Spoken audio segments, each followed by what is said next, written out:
Hello, everybody, and welcome to the IFST webinar on green claims, organised by the Food Regulatory Group. My name's Luke Murphy.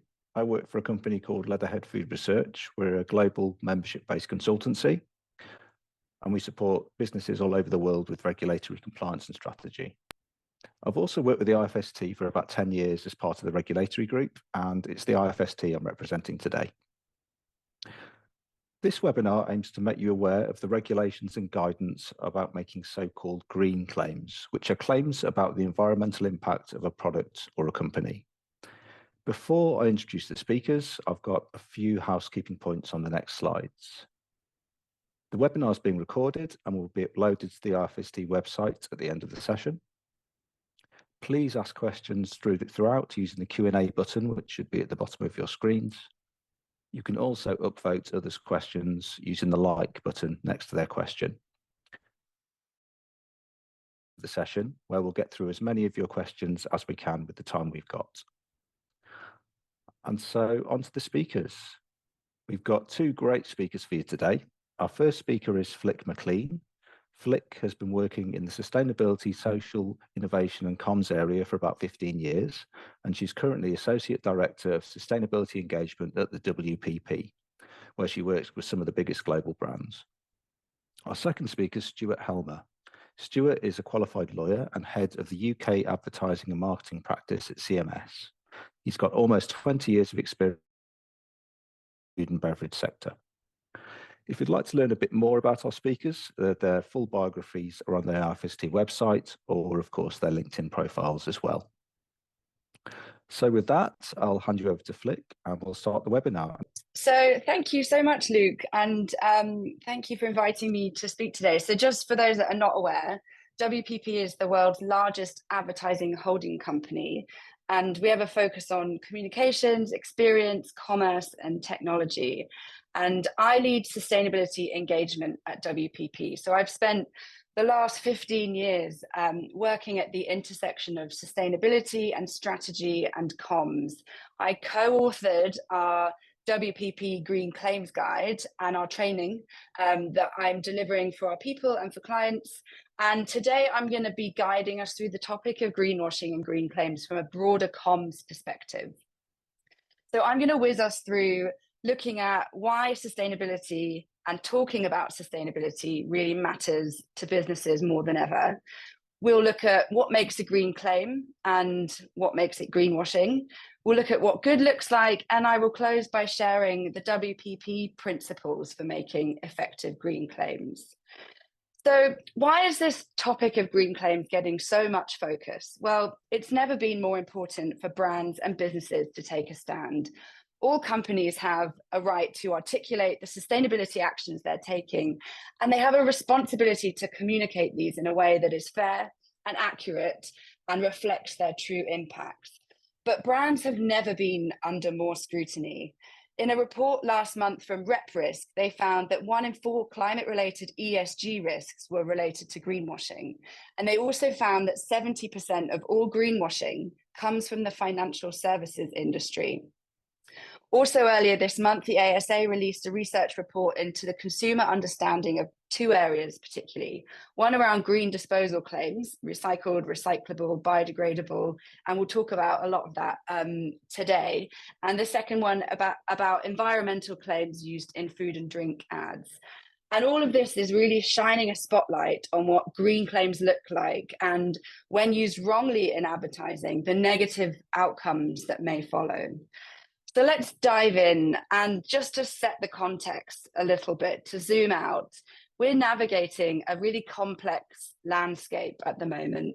Rapid and widespread change to our natural and economic landscapes has already taken place due to climate change.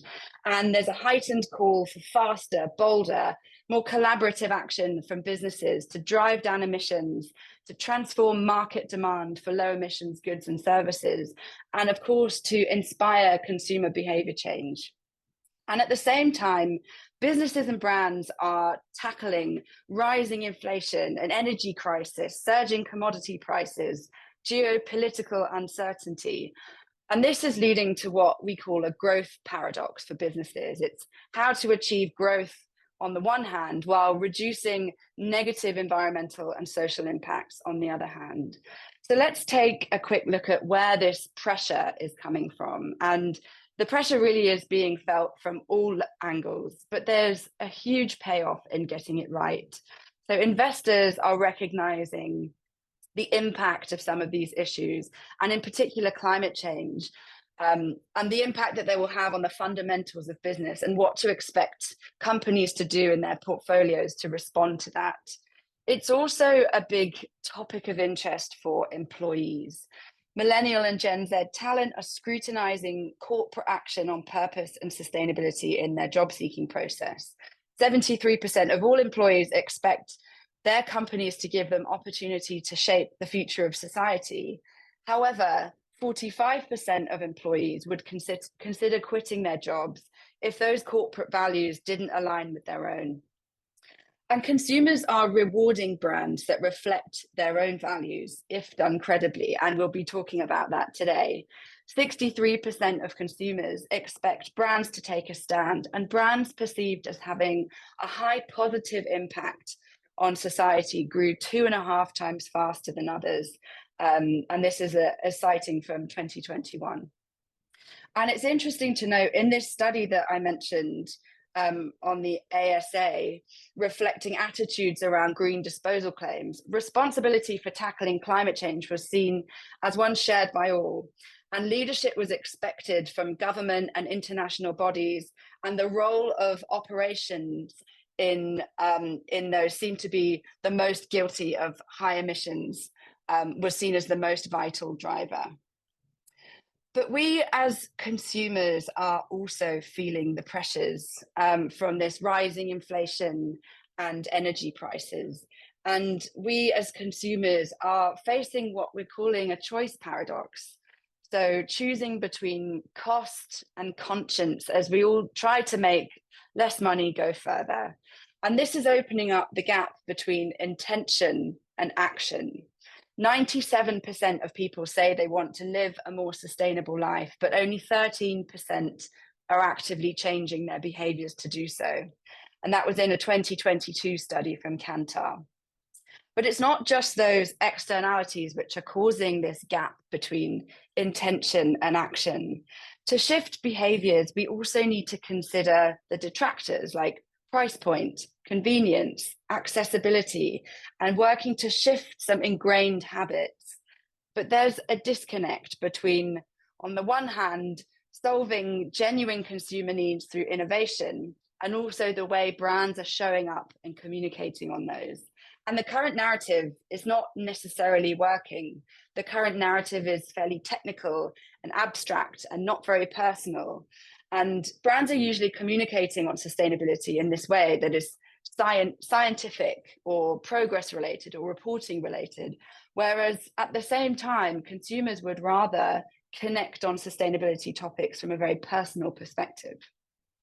And Ogilvy, who are one of our global agencies within the network, they call this the action connection dilemma. When corporate actions don't connect with consumers and don't meet consumers where they're at, they're often seen as misinformation. And research from Ogilvy found that 63% of people across the world are cynical about the motivations behind a brand's sustainability actions.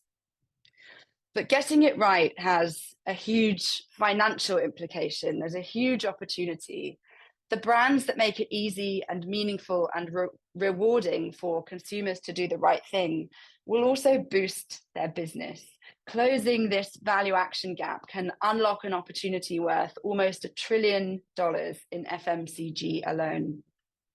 And if we link back to our study from the ASA on green disposal claims, they found that consumer engagement was particularly prevalent in 3 places, which indicates the areas for interventions from brands. So the first one is action at home. It was mainly related to recycling and food waste management. And the people that were engaging on this level felt a real sense of pride in doing so. The second area is consumer choice. So where participants factored environmental choices into their purchase decisions. And it's worth noting that for many, Cost considerations overrode those of environmental considerations. And the third area is around more lifestyle actions. So a few of those most engaged factored environmental impact into almost everything they did, including diet and travel and shopping habits. They were also the ones that were most cynical about corporate environmental claims. So our job as marketeers or as communications folk is really to support shifting that missing middle across all three of those areas. So now we can see that closing this value action gap through business model innovation and repairing that trust deficit can have real impact, but it can also have a huge planetary impact. And the IPCC stated in their summary report last year that consumer behavior change has the potential to reduce global emissions by a staggering 40 to 70% by 2050.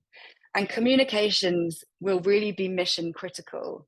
So David Attenborough summarized the challenge perfectly. And he said that saving our planet is a communications challenge. We know what to do, we just need the will.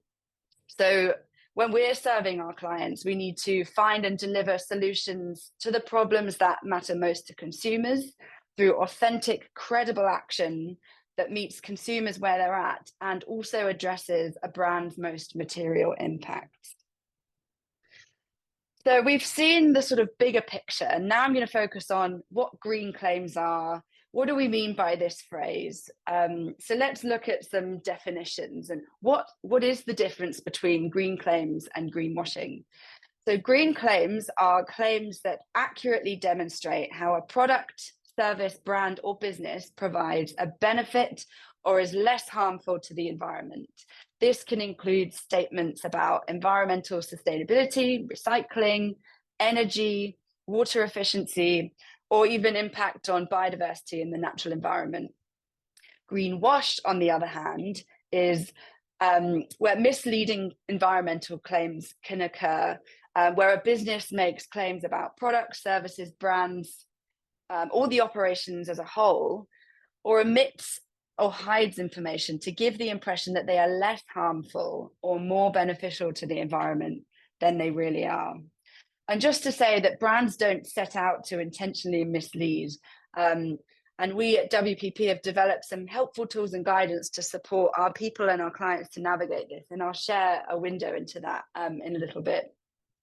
And there's this new third term, which you've probably heard of as well, around green hushing. And this is where a company has very credible and highly ambitious commitments, but they're not communicating those. And they're not showing action, progress, or best practice. And this, on the one hand, leaves the business or brand out of the firing line for scrutiny, but it also fails to engage audiences and it fails to drive action. And so we really, really want to avoid this one as well. So quiz time.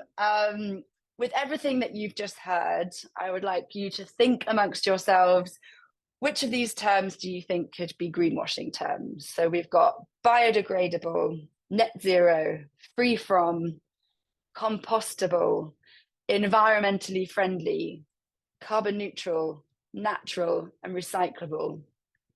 Just a few terms. The answer is, in fact, all of them.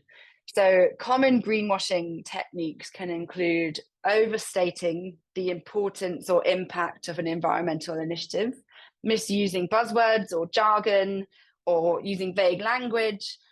And it also extends to misleading pictures and symbols. And all of these terms, as I mentioned, can be misleading if shared without context or explanation. So connecting back to this study around green disposal claims, the ASA found that there was a general blind acceptance of what advertisers claimed relating to some of these words. And this could really risk consumers having an oversimplified understanding and sense that the issue was being dealt with somewhere upstream or out in the ether without requiring consumers to engage with those complexities. And of course, this stopped consumers from adapting their behaviors. They also found that there was little understanding around the term compostable and biodegradable. It was a less understood and often more confused term than some of the others like recycling or recyclable. The people that surveyed made assumptions about how those products described as compostable and biodegradable could be disposed of. So beliefs that compostable packaging could be beneficial to soil, or that biodegradable means the product packaging vanishes altogether. So we really want to make sure that we're adding context. So if you're saying compostable, add a timeline. Is it home compostable, or does it require professional composting facilities, for example? And while we're talking about watch outs, I wanted to take a quick look at sustainability labelling. And this will come into the spotlight with the new EU Green Claims Directive, and Stuart will share more on this later. So labels are used on product packaging or in comms to help consumers to quickly and easily identify environmental or sustainability performance, and to set them apart, of course. And labels can be single attribute, so labels focusing on a particular stage of the life cycle, such as manufacturing, or a particular issue like emissions, or it could be multi-attribute, focusing on different phases or different issues. And these symbols or trust or quality marks that are awarded by independent third parties and follow formal assessment against lawful and objective criteria are less likely to be misleading. Just a word on labelling. So with that in mind, what does good look like, and how can we make effective green claims? So we like to think about it with a very simple formula, which is creativity times credibility times action. And work that sits at the intersection of all three can be a very powerful opportunity to drive growth, boost reputation, and shift behaviors that accelerate towards a sustainable future. So let's look at what these things mean. So creativity, it can bring about the change in the way people feel, the way they think, and ultimately, we hope, in the way that people behave. But for creative campaigns to be effective, and also to avoid accusations of greenwashing, they also need to be credible. Any claims that are made need to be authentic, science-based, third-party verified, and backed up by corporate action in the areas that are most material to the business. And finally, they need to be actionable. So inspiring action on issues that really matter to consumers, but it's also about a brand's own actions. So if you think, are you walking the talk through your own business behaviors? Are you tackling waste in your supply chain and innovating in packaging solutions before asking consumers to do the same? So let's look at a few real life examples. And these were all winners or highly commended entrants for the campaign Ad Net Zero Awards, which happened in November this year. And for those that don't know, Ad Net Zero is an industry-wide coalition championing 5 action areas to reach net zero as an industry by 2050. So this covers operations, production, media, events, awards, and behaviors. And I was one of the judges for this year's awards. And it was resoundingly the entries that prioritized business transformation and solving multiple consumer needs while delivering impact against material issues that were the winning entries. So I'll just share a couple of those today. So the first one is Macro's life extending stickers. So these tackled the preconception that ripe fruit and veg are both bad and not usable if they get to sort of the brown stage of the banana. And this led to a huge food waste issue, both within the retail supply chains and, of course, within households. So Grey Columbia partnered with Macro to create these life-extending stickers, which are essentially a very simple color swatch sticker that you put onto the fruit and veg that offer recipes at every stage of the ripeness. So if you've got a green banana versus if you've got a brown banana. And it's a very simple and very scalable and a very effective way to support consumer behavior change and also address food waste, but it also saves money. There's a second example here from Hellmann's. So as you might know, Hellmann's championing the issue of food waste. And this campaign, Cook Clever Waste Less, was a UK broadcast to raise awareness of the scale of the food waste problem and the fact that it was a major contributor to global greenhouse gases. And it taught families how to meal plan and batch cook and reuse leftover food, all to reduce waste. But perhaps one of the most important outcomes from this programming was the immediate carbon impact. 32% of those that watched the show said they would start using leftovers to make meals. That adds up to 1.3 million kilograms of food saved from landfill, the equivalent to 5.9 kilograms of CO2 emissions avoided. And I love this one because the key message, again, was actually one of helping families save money in the cost of living crisis, with sustainability being the secondary message.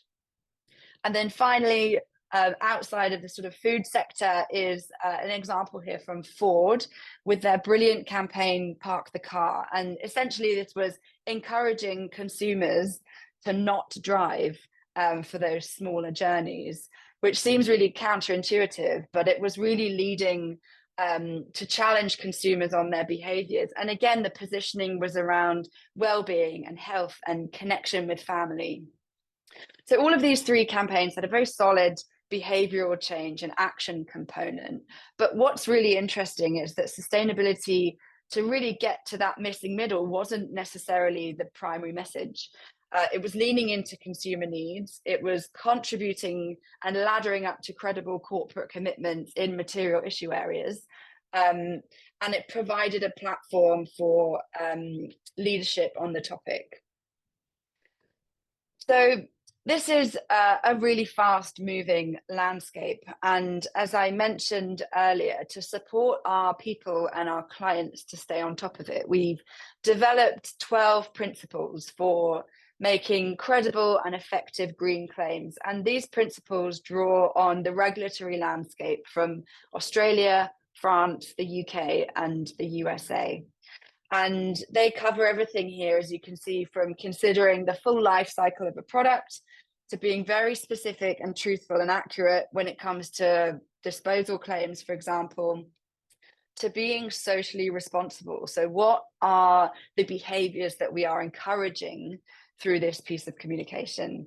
And these form part of a broader green claims guide and green claims training that we deliver out to people and our clients, because we all have a role in mitigating the risk of greenwashing, whether you are a strategist or working in ad production or a copywriter. There's a role for all of us, from brief to behavior change, I like to say. So the last point from me is 4 key takeaways. Well, it's never too early to start asking questions and challenging our assumptions. So you can use this, the three, the creativity, credibility, and action as a useful lens. And then also a couple of questions or checkpoints to consider if something like this lands on your desk. So firstly, is it material?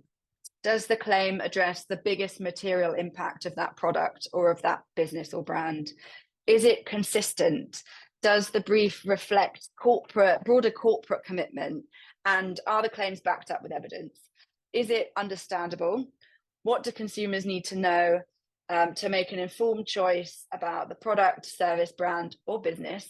Does it use jargon or ambiguous language? Does the imagery imply a green claim where one doesn't exist? Are we using lots of green is a classic one.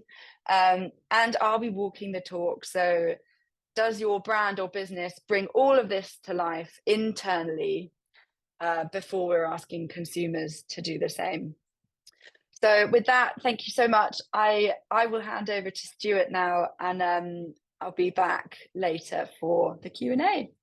So thanks so much. Brilliant. Thanks very much, Flick. That was really interesting. And it's great for me to hear that from the business point of view rather than from the legal point of view, which is what I focus on. So my name is Stuart Helmer. I'm of counsel at CMS based in our London office. As Luke said, I head up our advertising and marketing practice there, and I've been advising on green claims for more years than I care to remember, but they have really gone up the agenda for enforcement and public concern lately. So we're seeing more and more enforcement action, and I'm going to share a few examples of that with you shortly. Now I'll just share my screen. The agenda, the points I'm going to talk about today, I will talk a bit about the key rules restraining greenwashing. I think probably you're familiar with most of those, so I won't labour them. I'll talk about some of the major risks of non-compliance and what might happen if you don't comply. I'll look at some recent rulings, mainly from the ASA. I'll quickly touch on the proposed new greenwashing laws coming in or expected to come in the EU. And I'll close with a few comments on what to look out for in future. I won't labour this. Flick has given a great, I thought, summary of what we mean by green claims and what we mean by green washing. I would just emphasise that it's much more wide-ranging than the specific statements made about the product. And Flick absolutely rightly emphasised things like the imagery that goes along with it, just the use of the colour green. Implied claims are important as well as express claims. And so you really do have to be alert to the actual message that your advertising or marketing is making, as well as what is specifically said in terms. The background law on this, we talk a lot about advertising regulation, and rightly so, but this is all underpinned by hard law, specifically the Consumer Protection from Unfair Trading Regulations of 2008. And that provides for 3 levels of prohibition. The main one we're interested in here is misleading practices, which can be done by way of action, or, as I say, by omission, by what you leave out. And so these are legally actionable, and I'll talk a little bit about what might happen if someone seeks to enforce this law against you in a moment. Turning to the CAP codes, the advertising codes of practice, Rule 3 is important here. That's the general rule on misleading advertising, providing that marketing communications mustn't mislead, although some obvious exaggerations are allowed. It emphasizes the importance of substantiation and of stating important limitations and qualifications in your marketing material. And these are particularly important points with green claims, where substantiation is key and often complex. And it's very important to limit the scope of a green claim to make sure it's clear and that you're not exaggerating the benefits of your product or service. There's also Rule 11, which is specifically in relation to environmental claims. This emphasizes the importance of clarity. The basis of environmental claims must be clear and they must be qualified if necessary, and may mislead if they omit significant information. This is an area with lots of jargon terms, and the meaning of terms has to be made clear to consumers.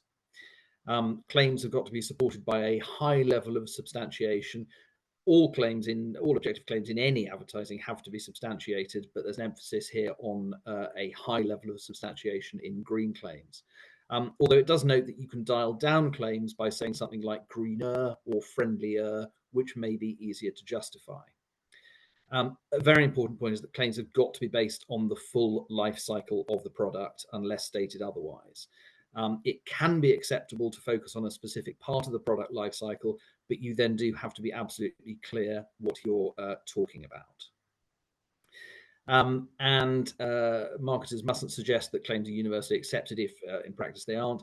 And then importantly, the CAP code specifically states that marketers should take account of the Green Claims Code. And the Green Claims Code was republished a couple of years ago now. And at the time it was republished, the Competition and Markets Authority, who were responsible for it, so that they would be focusing on enforcement and investigations in relation to green claims. And that's what we've seen. There are 6 key principles set out in the code. There's very little actually that's earth-shattering here. It's all the things that you would expect. Claims have got to be truthful and accurate. They've got to be clear and unambiguous. Again, this point that advertising mustn't omit or hide important information. Comparisons, it says, have to be fair and meaningful. And you'll see that the European Union is looking at legislating in relation to comparisons itself. There's this point point about the full life cycle again, and the same point about substantiation. So really the big point here for me when this was published is that the CMA, as I say, said that they were going to focus on enforcement. And they have focused so far on fashion retail and on FMCG. They said that they would focus on other sectors in due course, with the travel and transport industry being in the firing line. They haven't specifically mentioned food and beverage, although obviously that's to an extent wrapped up in FMCG. But the fact that it hasn't been mentioned specifically doesn't mean that it won't be investigated. There was a recent investigation into a boiler manufacturer, which is not one of the sectors they focused on originally for investigation, but they came across issues with this advertising by Worcester Bosch, the boiler manufacturers, and announced an investigation the other day. So really anybody making green claims could find themselves in the firing line on this. The code also emphasizes the need, again, to take into account imagery. It talks about the misuse of symbols, and particular risks are around implied claims, claims that omit significant information, and this point about the full life cycle of the product. And so the sort of imagery we're talking about, and this one, the image you can see here was taken from an actual ad in relation to which a complaint was upheld. You've got a tree, you've got fields, you've got people enjoying the natural environment. It all seems very innocuous, but this sort of thing can emphasize the green messaging and lead to an allegation of misleading environmental claims if you don't use them carefully. And a brief word on enforcement. The most probable enforcement in the UK is by way of an ASA complaint. Still, that's not always available. The ASA doesn't rule, for example, on point of sale material or on packaging.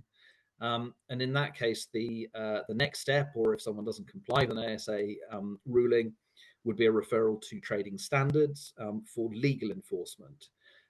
The Competition and Markets Authority itself, as I say, can take legal action, and there's also the possibility of complaints from aggrieved consumers.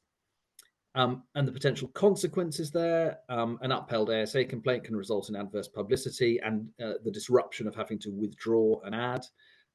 Fines and injunctions and costs orders are available if trading standards or the CMA are involved and it goes to court. Theoretically, there is even the possibility of imprisonment of officers and directors. I think that's very unlikely in relation to large corporates. It would have to be really egregious actions, but it is there and it can't be totally discounted. And in any case, there's always the time and cost and disruption and reputational damage of having to deal with an allegation of greenwashing. So moving on to look at some specific examples of recent rulings. This one is, I guess, not so recent now, nearly 2 years ago, but it was the first in a line of rulings from the ASA that progressively tightened the position on green claims. In this ad, you saw, unfortunately I don't have the video available, but you saw two teenagers meeting in the street and having an awkward chat about their embarrassing domestic problem, which in this case was their father's unfortunate dependence on cow's milk. It was a very good ad, I thought, and very well worth seeing. But in its original format, it contained a number of very specific claims. And you might have thought initially that this is good practice. Let's be specific, make sure we're clear on exactly what we're talking about. But of these 5 claims, only the bottom one was held not to be a misleading green claim. And really, these were all questions of detail and focus. So, for example, in the first one, they claimed that Oatly generates less CO2 than milk. But they didn't specify which Oatly product that was. And there are a number of different Oatly products. They could only substantiate the claim in relation to one of them. And therefore, the complaint was exaggerated and upheld. In the second one, the dairy and meat industries emit more CO2 than the world's transport options combined. But they had only compared tailpipe emissions, not full life cycle emissions from the planes and trains and cars, with the full life cycle of the dairy and meat industry CO2 emissions. So they weren't comparing like with like, and so that complaint was upheld. I won't walk through all these in the same way, but the 4 that were upheld on the basis of really quite small and specific failures to make clear the detail. So the point from this is really that it's essential to look at exactly what your evidence says and what it can substantiate, and make sure that your claims are in accordance with that. We then had the ruling on innocent, which is sort of the other end of the spectrum. This was a cartoon, cartoon animals there. You can see the rather heavy-handed metaphor of sailing the boat over the cliff. And they were singing a song with these not even claims in it. They were just suggestions. Let's get fixing up the planet, reduce, reuse, recycle. And Innocent said that this was not greenwashing because they really weren't making any claims. They weren't claiming to have done anything in particular, although they had lots of good things to say about their environmental credentials. But they said, we're not making any claims to this, so we can't be misleading anyone. And the ASA said, well, no, this sort of vague green messaging amounts to a claim that your product has an overall benefit to the environment. And Innocent weren't in a position to substantiate that, so the complaint was upheld. And then, forgive me, the next example is not in relation to the food industry, but it's a really important one. It caused a lot of concern at the time, so I really think it's worth focusing on. You have here a ruling against HSBC, who on the face of it, this was all good practice. They were very clear about what they were doing. The claims were specific and limited. You can see them in the first two panels there, aiming to provide a specific amount of financing, helping to plant trees. There was no suggestion in the ASA ruling that any of this was untrue or misleading in its own terms. But the ASA said, HSBC, you are a major investor into fossil fuel discovery and development and distribution, and overall you are therefore making a serious environmental impact with your operations. These claims amount to a claim that you are doing more for the environment than you are, that you are making a positive overall environmental contribution as a company when you are not. And the complaint was therefore upheld. And this caused, as you might imagine, an enormous amount of concern. What it was taken as saying is that companies couldn't make any environmental claims unless they had an overall benefit to the environment. It taken that way, it might have stopped anyone making any environmental claims at all. And the ASA have said, oh, well, you don't need to do that. What you do need to do, though, is disclose the environmental damage that you're doing in your ads. So, for example, they say that you should say something like, we know we've got a long way to go, but.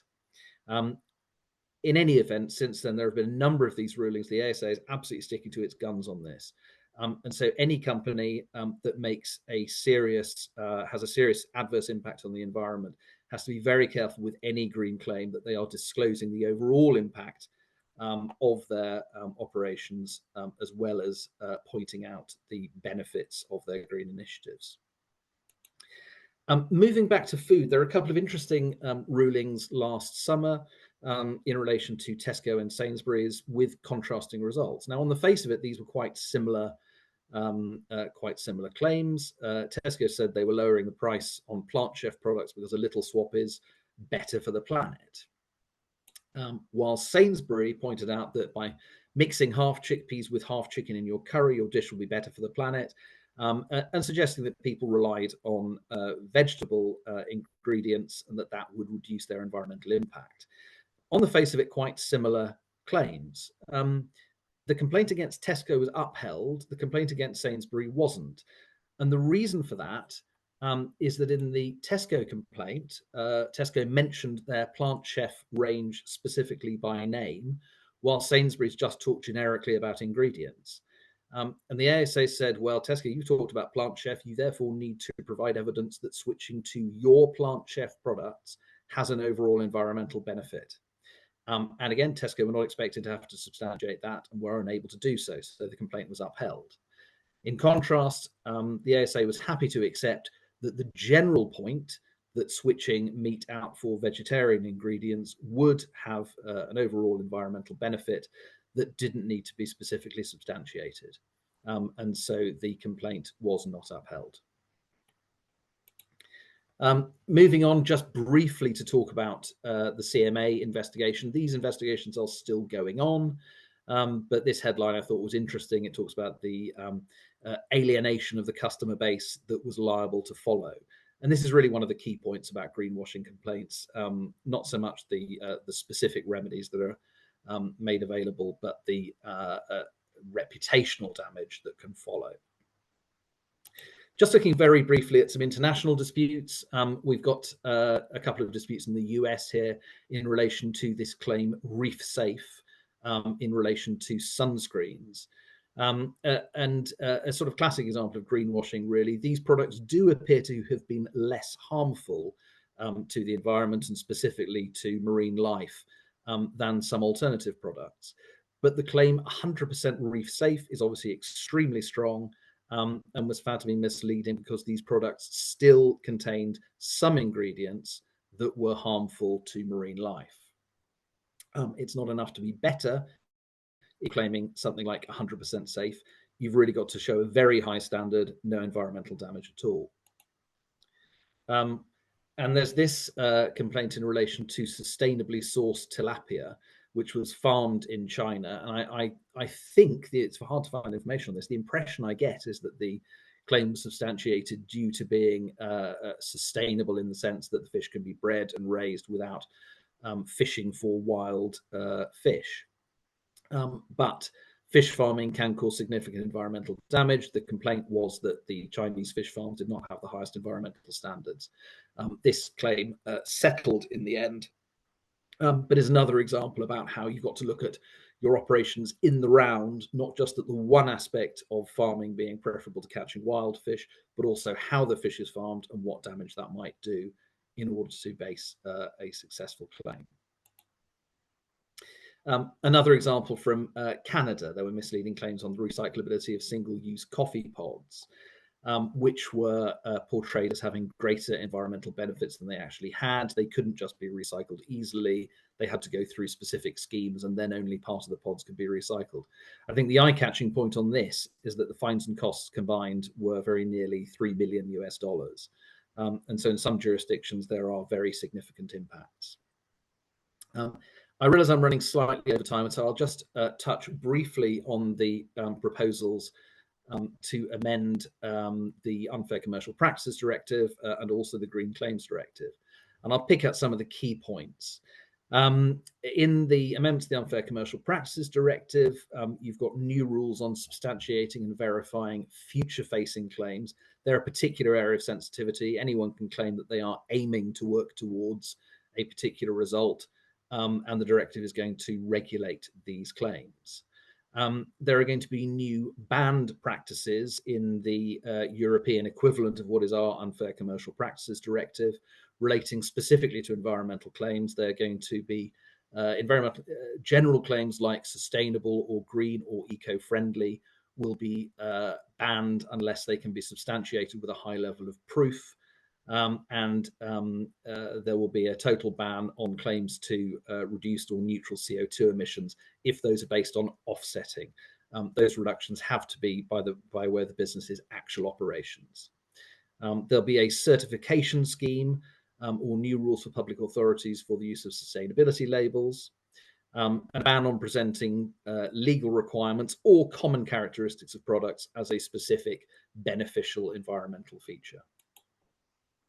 And then in the draft Green Claims Directive, the main focus is that there are new rules on the substantiation of environmental claims with a requirement for traders to carry out a detailed assessment of environmental impact before using those claims, and an obligation to get pre-approval for those claims by an independent verifier, with some very significant penalties available for people who breach that. There's also some new Commission guidance on the application of the directive. I won't focus on that, so I'll just move on to my last slide about what you might look for in 2024 and beyond. Flick has already talked about green disposal claims. The ASA has said they're going to start enforcing against claims like recyclable, biodegradable, compostable from the spring. So I think a key point to take home from that is to look at your use of those claims if you are using them and make sure that they are clear and compliant.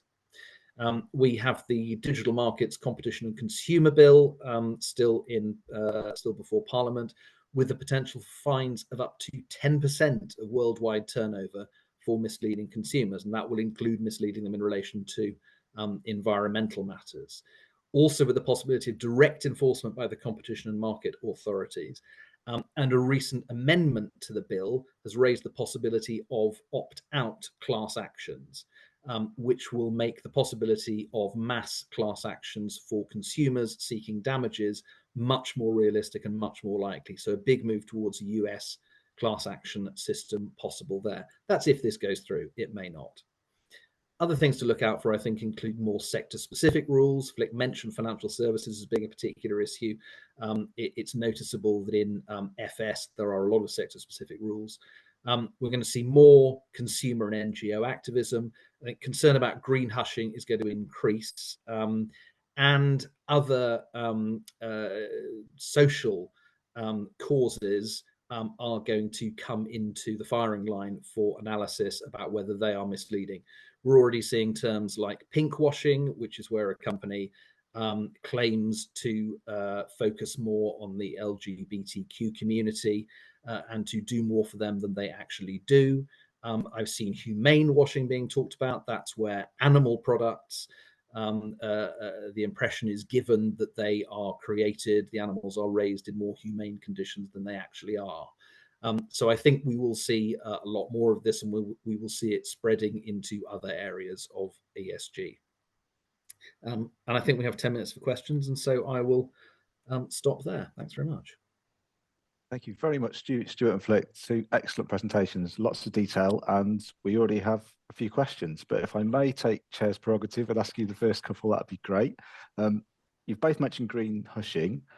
Flick, do you find that companies who come to you are more reluctant now to make green claims because of the complexity, and perhaps they could? Yes, and also thank you, Stuart. That was a brilliant presentation. So just to recap on what green hushing is. So green hushing, as I mentioned, is where a company has very credible, highly ambitious commitments, but they're not communicating the action, progress, or best practice, leaving them out of the firing line.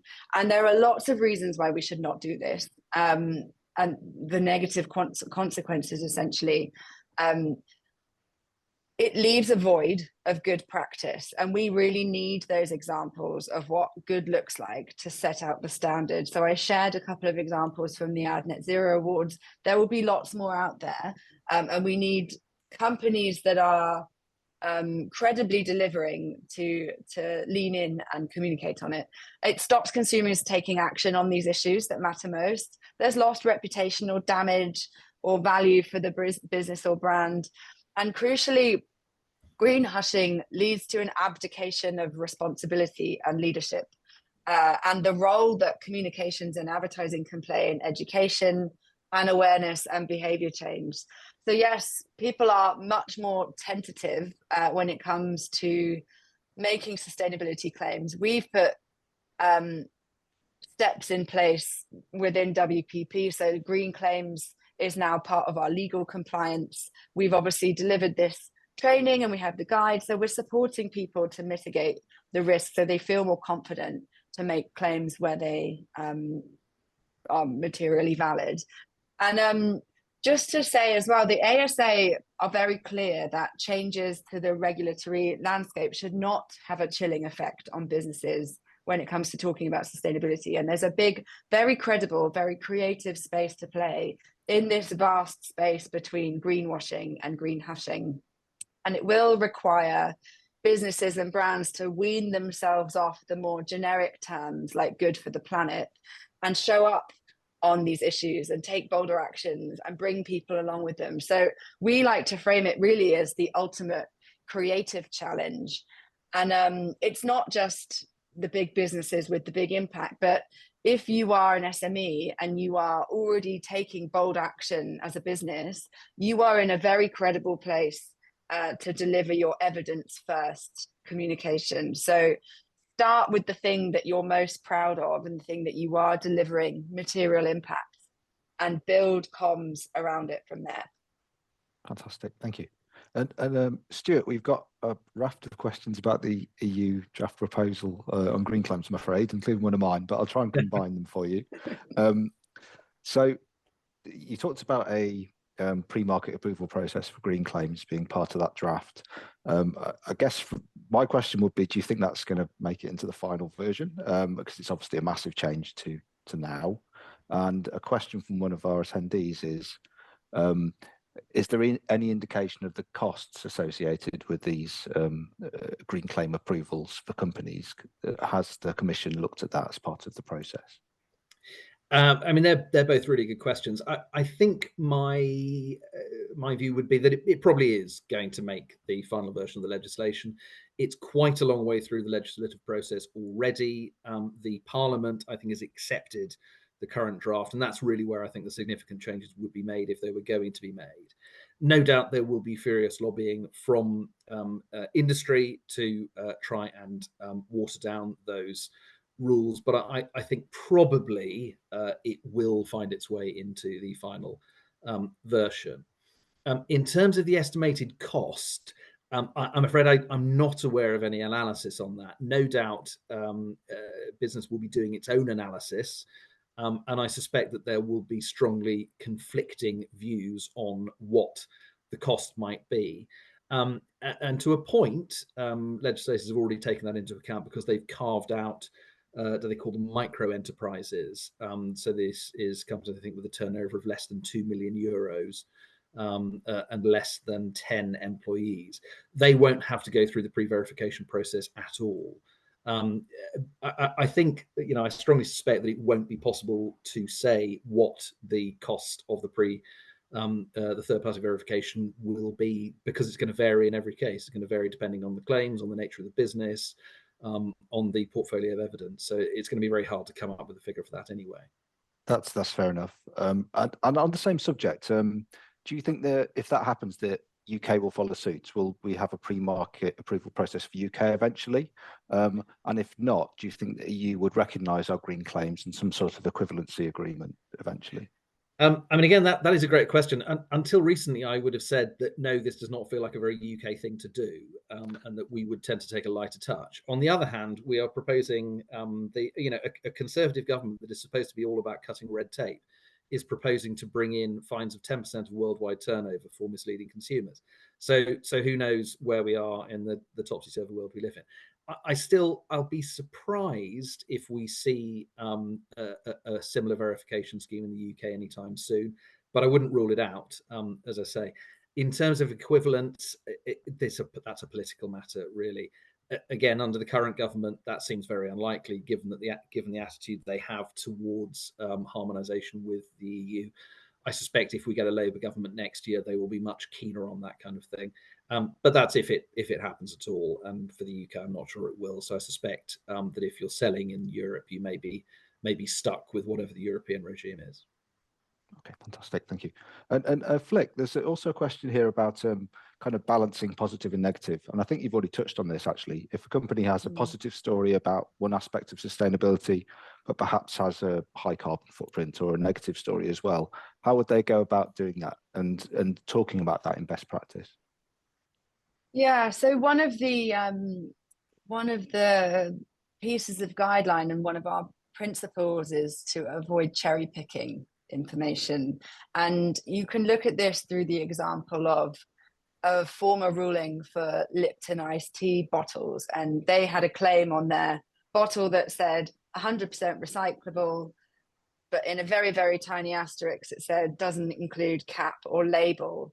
So I think if you look at this from a cherry picking perspective and also from a misleading through omission perspective, just think about the story you're trying to tell. Yes, you might be very credible and doing brilliant things in one component of the business, but we need to consider the full life cycle of the business and then make sure that we're communicating clearly on that. And that links back to the HSBC example of where their investment accounted for a very small percentage of their total portfolio. So I think talking about it in context, talking about it from the perspective of the full life cycle, not cherry picking information, and then also sharing and talking about things that are credible and evidence-based, and doing all those things. You should be good. Thank you very much. We might have time for a very quick question, Stuart, unless you've got anything to add on that point. I don't know. Well, I was just briefly going to say, and Flip mentioned the HSBC ruling, but that's exactly what HSBC and subsequent rulings on Anglian Water and on Repsol and others have been about. And it's this point that you need to disclose your overall environmental impact if you're going to make an environmental claim. I've challenged the CEO of the ASA on this kind of personally, and he is insistent that this is the right thing to do. I'll leave it to you to decide your own view on that. But for the moment, we are stuck with if you are a big emitter or you have a big environmental impact, and I know lots of food and beverage businesses, unfortunately, do have quite a significant environmental impact. The ASA is very clear that you need to give some sort of disclosure of that overall impact alongside discussing what you're doing to benefit the environment. Thank you again. And that brings us to time. So thank you again very much, Felicity, Flick and Stuart, for your time and for some excellent presentations. Thank you all for attending and for your questions. And if we haven't had a chance to answer your questions, you do have the opportunity to message Stuart and Flick directly. Their email address is on the screen there. You'll get a recording of the webinar by email after the session, and it'll also be on the IFST website to view as you wish. Before you log off, if you could please answer the survey, which is going to appear directly after the webinar. And thank you all very much again, and hope to see you at the next one. Bye-bye. Thank you. Thanks, bye.